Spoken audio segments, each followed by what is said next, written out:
ஒரு காலத்தில் லுனாரியா என்ற மாய உலகில் ஒரு அழகான பள்ளத்தாக்கு இருந்தது. இரவில் மரங்கள் ஒளிர்ந்தன. ஆறுகள் நட்சத்திரங்களைப் போல மின்னின. அந்த உலகம் முழுவதும் அமைதியும் மகிழ்ச்சியும் நிறைந்திருந்தது. அந்த பள்ளத்தாக்கில் சியாரா என்ற சிறுமி வாழ்ந்து வந்தாள். அவள் தைரியமானவள், நல்ல மனம் கொண்டவள்.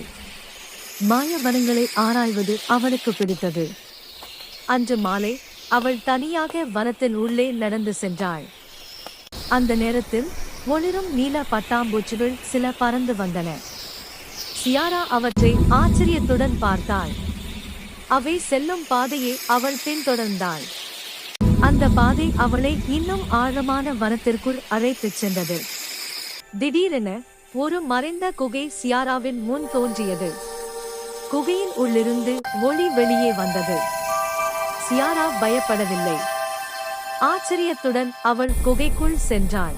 குகையின் நடுவில் ஒளியின் கிறிஸ்டல் மிதந்து கொண்டிருந்தது. அது சந்திரனை விட பிரகாசமாக ஒளிர்ந்தது. அப்போது மென்மையான ஒரு குரல் கேட்டது. லுனாரியா ஆபத்தில் உள்ளது என்றது அந்த குரல். அந்த கிறிஸ்டல் சியாராவுக்கு ஒரு மாய மாலையை அளித்தது. துணிவையும் நன்மையும் தேர்வு செய்பவருக்கே இந்த சக்தி என்றது. மாலை சியாராவின் கழுத்தில் ஒளிரத் தொடங்கியது. சியாரா உலகை காப்பாற்ற முடிவு செய்தாள். வழியில் ஒரு குட்டி டிராகன் அழுது கொண்டிருந்தது. அது தன் அம்மாவை தொலைத்திருந்தது. சியாரா அதை தேட உதவினாள். அம்மா டிராகனை கண்டதும் மாலை மேலும் பிரகாசித்தது. பின்னர் சின்ன சின்ன வன தேவதைகள் சியாராவை சந்தித்தன. அவை பசியில் இருந்தன. சியாரா தன் உணவை பகிர்ந்தாள். அவளின் நன்மையால் மாலை இன்னும் ஒளிர்ந்தது.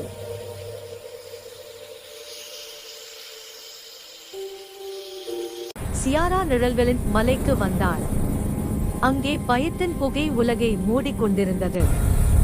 பயங்கரமான குரல்கள் கேட்டன.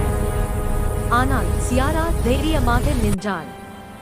சியாரா கண்களை மூடி தன் நல்ல நினைவுகளை நினைத்தாள். நான் பயப்பட மாட்டேன் என்றாள். அவளின் மாலை பெரும் ஒளியாக வெடித்தது. இருள் முழுவதும் மறைந்தது. லுனாரியா மீண்டும் உயிர் பெற்றது. மலர்கள் மலர்ந்தன. விலங்குகள் மகிழ்ச்சியுடன் ஆடின. அனைவரும் சியாரா மலை உச்சியில் நின்று சியாரா உலகை பார்த்தாள். அவள் சிரித்தாள். உண்மையான மந்திரம் சக்தியில் இல்லை, நன்மையும் துணிவும் நிறைந்த இதயத்தில்தான்.